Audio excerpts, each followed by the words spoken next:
Good afternoon to all.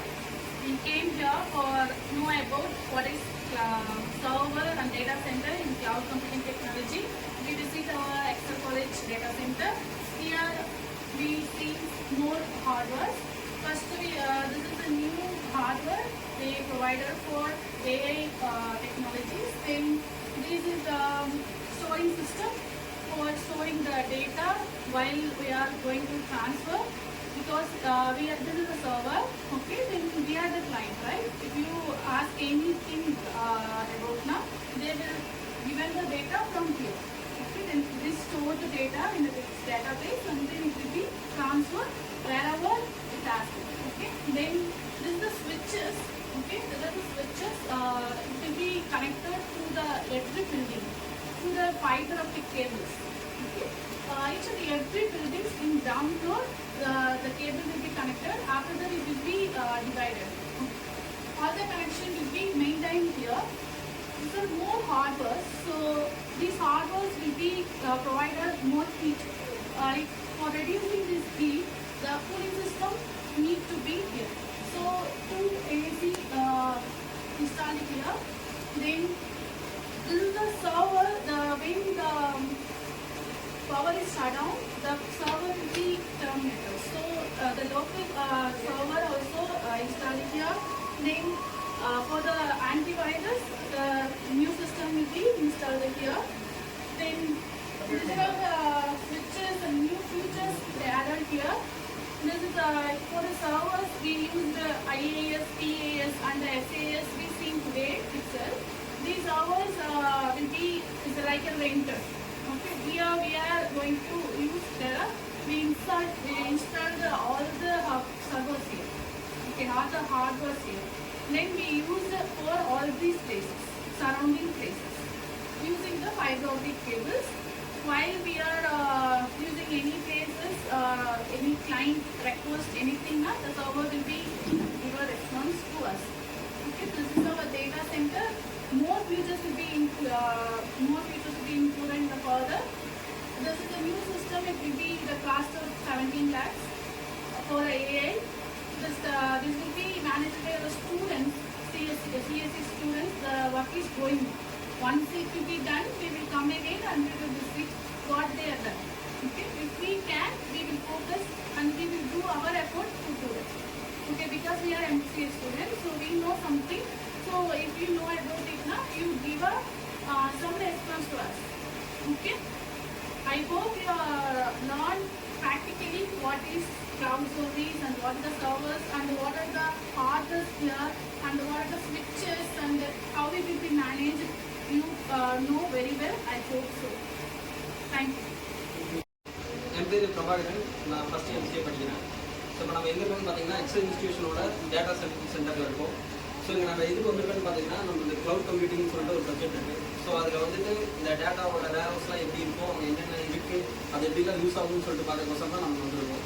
இது வந்து நம்ம காலேஜோட டேட்டா சென்டர், ஓகேங்களா. இது வந்து பார்த்தீங்கன்னா டேட்டா ஸ்டோரேஜ், நம்ம டேட்டாஸ் எல்லாம் நம்ம காலேஜோட கொஞ்சம் ஸ்டூடெண்ட்ஸ் டேட்டா, ஸ்டாஃப் டேட்டா, அப்புறம் இங்கே ஒர்க் பண்ணுற எம்ப்ளாயிஸ் டேட்டா எல்லாமே அதுக்கு தான் ஸ்டோர் ஆகிருக்கும்.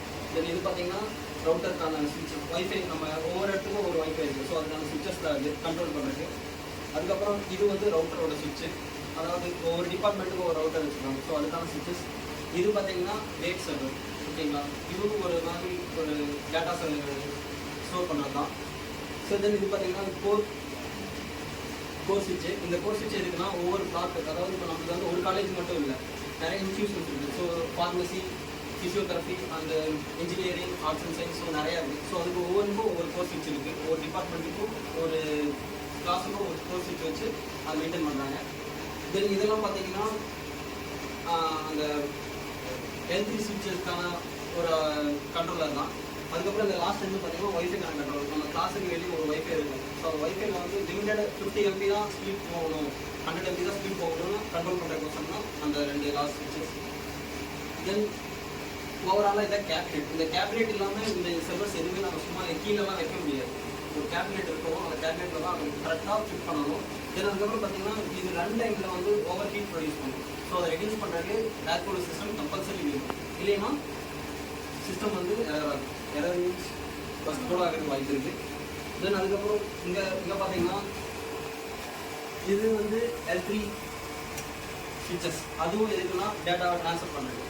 ஸோ இது ஒட்டுமொத்த டேட்டாவும் ட்ரான்ஸ்ஃபர் ஆகிறது எதுன்னு பார்த்தீங்கன்னா ஃபைபர் ஆப்டிக்கல் கேபிள் யூஸ் பண்ணி தான். அதாவது ஜஸ்ட் இதுதான் ஃபைபர் ஆப்டிக்ஸ் கேபிள், ஓகேங்களா? இதுக்குள்ளே ஒரு சிக்னல் வரும். இதை நீங்கள் ப்ளக் அவுட் பண்ணிங்கன்னா ஆப்போசிட்டில் ஜஸ்ட் ஒரு கேபிள் தான் இருக்கும். அந்த கேபிள்லேருந்து சேம் இதே மாதிரி இந்த பக்கம் ஒரு இன்புட் கொடுக்கணும். அதில் வந்து வர சிக்னல் மூலிமா மட்டும்தான் இது வந்து டேட்டாவை ட்ரான்ஸ்ஃபர் பண்ணும், ஓகேங்களா? மொத்தம் ஒரு இதுக்கு 2 கேபிள் வரும். இது ஒரு லைனுக்கு 2 கேபிள், ஓகேங்களா? ஒன்று வந்து ரிசீவர் சைட், ஒன்று வந்து சென்டர் சைட், ஓகேங்களா?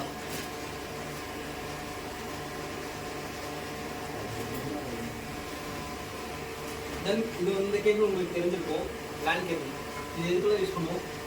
லேண்ட் கேபிள் எல்லாருமே எங்கே பார்த்துருக்கீங்க? லேபில், அப்புறம் சிசிடிவி கனெக்ட் பண்ணுறோம் எல்லாமே. ஸோ இது வந்து இன்டர்நெட் ட்ரான்ஸ்ஃபர் பண்ணுறதுக்கு மட்டும்தான் யூஸ் பண்ண முடியும், ஓகேங்களா? நம்ம சிஸ்டம் லேப்லாம் பார்த்தீங்கன்னா சிஸ்டத்துக்கு இன்டர்நெட் பண்ண டெலிஃபோன், நம்ம டிபார்ட்மெண்ட்டில் டெலிஃபோன் இருந்துச்சுன்னா அதுக்கு யூஸ் பண்ணலாம். ஸோ அதுக்காக யூஸ் பண்ணுறது தான் இந்த லேண்ட் கேபிள், ஓகேவா? ஸோ ஆப்டிக்கல் கேபிள் பார்த்தாச்சு, லேண்ட் கேபிள் பார்த்தாச்சு, கேபினெட், சர்வர், ஸ்விட்சஸ், ஓகே அவ்வளோ. அதுக்கப்புறம் பார்த்தீங்கன்னா நம்ம காலேஜில் யூஸ் பண்ணுறது firewall, advanced firewall with AI அசிஸ்டோட யூஸ் பண்ணுறாங்க. ஏன்னா நார்மலாக இருந்தால் மேக்ஸிமம் ஒரு மினிமம் ஒரு மீடியமான ஒரு லெவலில் யூஸ் பண்ணுறோம்னா ஒரு த்ரீ லெவல் ஆஃப் ஃபயர்வால் மட்டும் தான் யூஸ் பண்ணுவோம். ஆனால் நம்ம காலேஜில் ஏஐ அசிஸ்டோட 7 லெவல் ஃபயர்வால் யூஸ் பண்ணுறாங்க. ஸோ கிராக் பண்ண முடியாது, அவ்வளோ யாராலையும் அவ்வளோ சீக்கிரம் கிராக் பண்ண முடியாது. தென் அதுக்கப்புறம் பார்த்தீங்கன்னா சிசிடிவி சிஸ்டம் அது தனியாக இருக்குது. அந்த செகண்ட் இருக்குல்ல, அதெல்லாம் சிசிடிவி செக் பண்ணுறதுக்கு. அதுக்கப்புறம் இது வந்து ஓவராலாக ஒரு சூப்பர் கம்ப்யூட்டர் மாதிரி. தேங்க்யூ. ஷோபிகா, நாங்கள் எம்சிஏ டிபார்ட்மெண்ட்லேருந்து வந்திருக்கோம். நாங்கள் இங்கே வந்திருக்க பர்பஸ் எதுக்காக அப்படின்னா க்ளவுட் கம்ப்யூட்டிங்கில் வந்து எங்களுக்கு சர்வர், டேட்டா சென்டர் இதெல்லாம் வந்து மெயினாக எப்படிலாம் யூஸ் பண்ணுறாங்க அப்படின்னு வந்து ஒரு எக்ஸாம்பிளாக காமிக்கிறதுக்காக கூட்டிகிட்டு இருந்தாங்க. இதில் புதுசாக நிறைய அப்டேட் பண்ணியிருக்கேன்னு சொன்னாங்க. தென் ஏஐ சர்வர் வந்து புதுசாகவும் இன்ஸ்டால் பண்ணியிருக்கேன்னு சொன்னாங்க. தென் ஃபயர்வால் ப்ரொடக்ஷன் எக்ஸ்ட்ரா பர்பஸ்க்கு அதிகமாக வந்து இது பண்ணியிருக்காங்க. தென் வந்து இப்போ ஏர் கூலர், ஏசி இருந்தால் மட்டும்தான் இதெல்லாம் ஆன் பண்ணி நம்ம ஒர்க் பண்ண முடியும். அது இல்லை அப்படின்னா இது வந்து ஆஃப் ஆகிடும் அப்படின்னு சொன்னாங்க. தென் வந்து யூபிஎஸ் இல்லைன்னா மோஸ்ட்லி இது வந்து கனெக்ஷன் பண்ணி யூஸ் பண்ண முடியாது. இந்த மாதிரி நிறைய சொன்னாங்க. இந்த மாதிரி டேட்டாஸ்லாம் வந்து கனெக்ட் பண்ணி எந்தெந்த பிளாக்குக்கு செப்பரேட்டாக அனுப்புகிறாங்க, எந்த மாதிரி இப்போ பர்டிகுலராக தனித்தனி பிளாக்குக்கு போட்டிருக்கோன்னு சொல்லியிருக்காங்க. அதே மாதிரி ஸ்பெஷலாக இப்போ நியூவாக அப்டேஷன்லாம் நிறைய பண்ணியிருக்கேன்னு சொன்னாங்க. Thank you. Let me introduce myself Gauri. இப்போ வந்து எங்கள் காலேஜ் எக்ஸல் காலேஜில் டேட்டா சென்டருக்கு வந்திருக்கோம். இங்கே வந்து நாங்கள் யூஸ் ஆகுதுங்க, டேட்டாவை ஸ்டோர் பண்ணுறதுக்கும் மேனேஜ் பண்ணுறதுக்கும் நிறைய யூஸ் ஆகுது. இப்போ பெரிய பெரிய கம்பெனிஸில் நிறையா இருக்கும். ஆனால் எங்கள் காலேஜில் வந்து எந்த அளவுக்கு தேவையான அமௌண்ட், எந்த அளவுக்கு அமௌண்ட்ஸ் தேவையோ, எந்த அளவுக்கு டேட்டா செட் தேவையோ அதுக்கான இது ப்ராசஸ் இங்கே இருக்குது. இங்கே வந்து நிறைய டேட்டாஸை ஸ்டோர் பண்ணிக்கலாம். நிறைய டேட்டாஸ் வந்து நிறையா பிளாக்ஸ்க்கும் கனெக்ட் பண்ணி அனுப்புகிறோம். டேட்டாஸு, மெமரிஸ் எல்லாம் கனெக்ட் ஆகுது. டேட்டா சென்டர் வந்து எனக்கு முன்னாடி பார்த்ததில்ல, எப்படி இருக்குன்னு எனக்கு தெரியாது. ஸோ இதுதான் ஃபஸ்ட் டைம் போகிறது.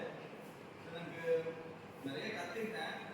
இது ரொம்ப எனக்கு யூஸ்ஃபுல்லாக இருக்குன்னு எனக்கு தோணுது. இன்னும் கற்றுக்கலான்னு இருக்குது.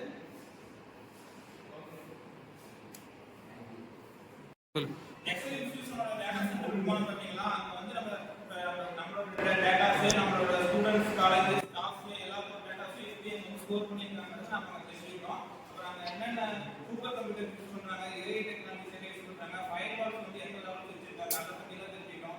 இப்போ லேட்டஸ்ட்டாக பார்த்தீங்கன்னா ஒரு 62 something lakhs வந்து 70 lakhs வந்து ஒரு கம்ப்யூட்டர் கிரியேட் பண்ணியிருக்காங்க. அப்புறம் ஃபயர்வால்ஸ் வந்து 7 லெவல்ஸ் இருக்குது லெவல்ஸு. அதுக்கப்புறம் பார்த்தீங்கன்னா ஹார்ட்வேர்ஸ் வந்து என்னென்ன யூஸ் பண்ணுறாங்க, சுவிட்சஸ், ரவுட்டர்ஸ் அந்த மாதிரி என்னென்ன யூஸ் பண்ணுறாங்கன்னு சொல்லிட்டு தெரிஞ்சுக்கணும். ஹார்ட்வேர் பொறுத்தவரைக்கும் பார்த்தீங்கன்னா ஸ்டோரேஜ் வந்து சீகேட் யூஸ் பண்ணுறாங்க. அதே மாதிரி ரேம்ஸ்லாம் பார்த்தீங்கன்னா லேட்டஸ்ட்டாக எல்இடி ஃபைல்ஸ்லாம் யூஸ் பண்ணுறாங்க. ரவுட்டர்ஸ் அண்ட் சுவிட்சஸ் பார்த்தீங்கன்னா வந்து எல்லாமே டீப் லிங்க் யூஸ் பண்ணுறாங்க. எல்லாமே லேட்டஸ்ட்டாக யூஸ் பண்ணுறாங்க. இன்னும் ஃபர்தராக வந்து